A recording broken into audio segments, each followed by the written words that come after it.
د المقدس خیریه بنسټ قدرمنو لیدونکو السلام علیکم ورحمت الله وبرکاتو.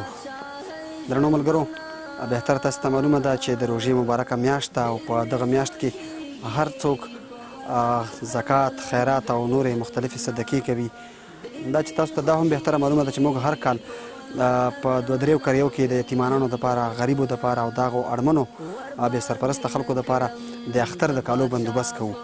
دا ځل مو هم د تیر په څیر په 3 کریو کې 510 خواوشا یتیمانانو دپاره د اختر د کالیو بندوبست وکړو.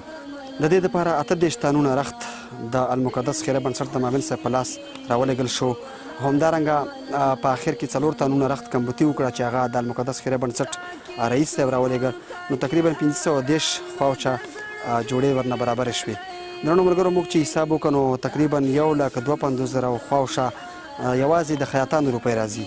1,52,000 خواوشا د خیاطانو د ګنډلو روپۍ راځي. نو دغومره مو کړل چې رخت مو هم یو ځای نه راغی. د یتیمانانو د بې سرپرسته او د اړمنو هغه جوړې تیارې شوې. انشاءالله تیارېدو والا دي. 20 21 22 باندې به تاسو مکمله ویډیو وګورئ. خو د خیاطانو روپو کې موږ ستونزه لرو، ځکه روپۍ موږ نه لرو. که چېرته تاسې خپل مرستې راسره وکړئ، په بهر ملکونو کې یاستئ، په هېواد کې دننه یاستئ، نو دغه ستونزه به هم حل شي او په ورین تندي به ټولو هغه اړمنو یتیمانانو غرباو ته د اختر کالي ورسیږي او همدارنګه د خیاطانو روپۍ به هم زموږ څخه خلاص شي. نو په دغه برخه کې راسره جدي مرستې وکړئ.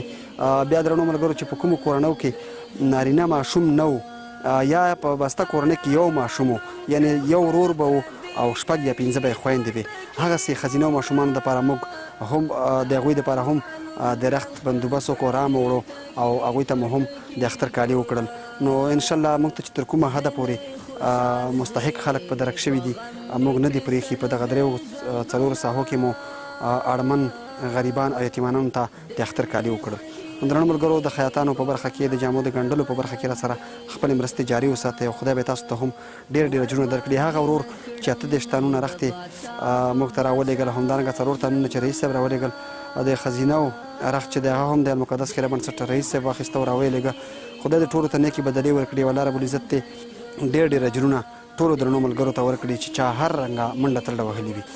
یوه یادونه دا هم کوم قدرمنو ملګرو چې یو نغدي مرسته وي، یو د منډې ترډې مرسته وي، تاسې موږ سره په دغه برخه کې هم مرسته کولی شئ چې دغه ویډیو د نورو شتمنو سره شریکه کړئ، د خپلو آیډیانو نه شیر کړئ، پیج در سره لایک کړئ. دا هم یوه ستره مرسته ده. کیدای شي ستاسې په ټایم لاین کې به څوک دغه ویډیو وګوري او د دغې لارې به مرسته وکړي، تاسې هم راسره په ثواب کې پوره برخمن شوئ. نو خپلې مرستې زموږ سره جاري وساتئ او موږ به دغسې کورنیو ته لاس په لاس رسوو.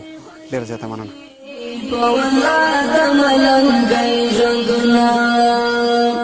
وربادي نکړم د بادشاہ په بادشاہ ژوندونه،